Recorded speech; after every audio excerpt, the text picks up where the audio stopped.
জয় বাবা শিবানন্দ, সবার মনে দাও আনন্দ। সদা স্মরণীয় শ্রী বাবার চরণে কোটি কোটি প্রণাম এবং আমার গুরু ভাই বোনদের, শ্রদ্ধেয় গুরু ভাই বোনদের জানাই আমার কোটি কোটি প্রণাম। আমার বলার খুব একটা অভ্যাস নেই, তবুও আমার বাবার সঙ্গে প্রথম সাক্ষাৎ এবং অন্যান্য যে বাবার সঙ্গে যে আমার কথোপকথনম তার কিছুটা তুলে ধরার চেষ্টা করছি। প্রথম সাক্ষাৎ 7ই নভেম্বর 2019, সিউড়ি মণ্ডল কাকুর বাড়ি। এবার ঘটনায় আসি। আমার মা বারবার ফোন করে বলছে একজন মহাপুরুষ এসছে, দীক্ষা নিয়ে যা। আমার দীক্ষার প্রতি তেমন কোনো আগ্রহ ছিল না, তাই বারবার সে ডাক উপেক্ষা করছিলাম। একদিন ধমকেশ্বরে মা বললেন, যত কাজ থাকুক আসতেই হবে, এটা তোর মায়ের অর্ডার। 7/11/2019 বিকাল 5টায় আমি সিউড়ি পৌঁছালাম। মা বলল, জামা কাপড় ছেড়ে কাকিমার বাড়ি যা। অনিচ্ছার সত্ত্বেও আমি গেলাম। দূরে দাঁড়ালাম, বাবার হাতের ইশারায় ডাকলেন। আমি কাছে গিয়ে প্রণাম করলাম। যখন মাথা ওঠাতে যাচ্ছি আর মাথা ওঠাতে পারছি না, খুব ভারী লাগছে, চোখে অন্ধকার লাগছে। কোনো ক্রমে মাথা ওঠালাম, কানে কেবল ওম ওম ওম আওয়াজ আসছে। চোখে কেবল ওনাকে দেখছি, সারা ঘর ফাঁকা। 3 থেকে 4 মিনিট লাগলো আমার সম্বিত ফিরতে। এরপরে আমি নিজে জিজ্ঞাসা করলাম, বাবা আমাকে দীক্ষা দেবে? বাবা বললে, কাল সকালে এসো। সারা রাত ঘুম এলো না। 8/11/2019 সকালে গেলাম। বাবা আমাকে দীক্ষা দিয়ে জীবন ধন্য করলেন। দিনটা আমার মনে নেই। 2022 সাল নভেম্বর মাস, স্থান স্বপ্নেশ্বর শিব মন্দির, উড়িষ্যা। আমার জীবনে উল্লেখ্য দিন। বাবার পায়ে একটা এক্সিমার মতো ছিল। এক কোণে চেয়ার নিয়ে বাবা বসেছিলেন। আমি চামচ দিয়ে বাবার পায়ে অয়েন্টমেন্ট লাগাচ্ছি। বাবার বুক, বাবার পা আমার বুকের মধ্যে ধরে কী যে শিহরণ, সে বলে বোঝাতে পারবো না। বাবাকে বললাম, বাবা তোমার কত শিষ্য? বাবা বললে, একজনও নয়। শিষ্য হতে গেলে অনুসারী হতে হয়, আর ভক্ত যে কেউ হতে পারে। তোমার কোনো অনুসারী নেই বাবা? আমি প্রশ্ন করলাম। বললেন, না। এই যে এত আয়োজন, তোমাকে ঘিরে এত আনন্দ, এইগুলো তোমার সঙ্গে সবসময় যারা থাকে।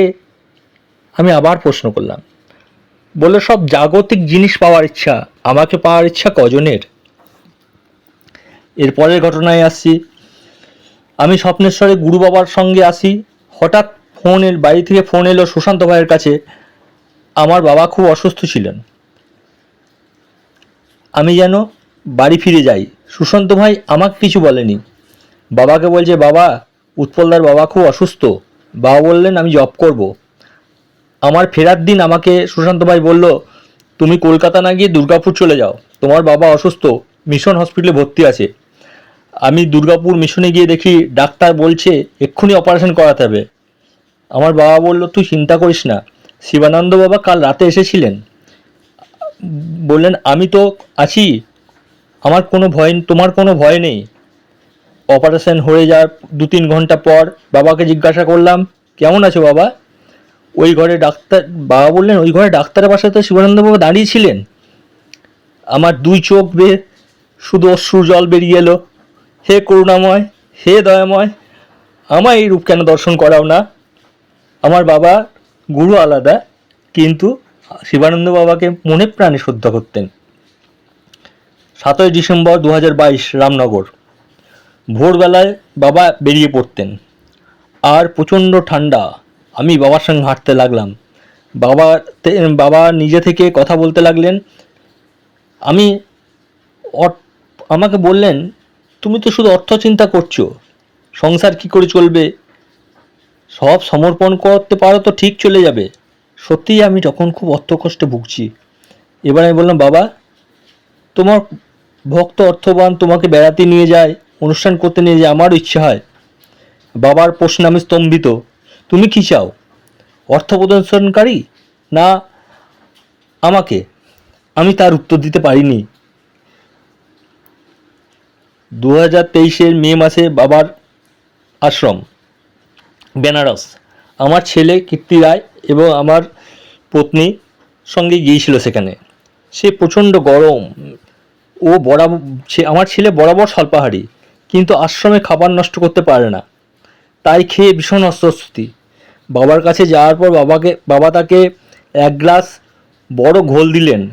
ও বললেন, ছেলে বলল যে খেতে পারবো না। বাবা বললে খাও, বহু কষ্টে খেলো। আবার এক গ্লাস দিল, এবার তো গলা পর্যন্ত, কিন্তু গুরুদেব দাদু বলেছে তাই খেতে হবে। আবার খেলো। তার বাবা বললেন, গোপাল তুমি যত গ্লাস খেতে পারবে তত বছর আমার আয়ু।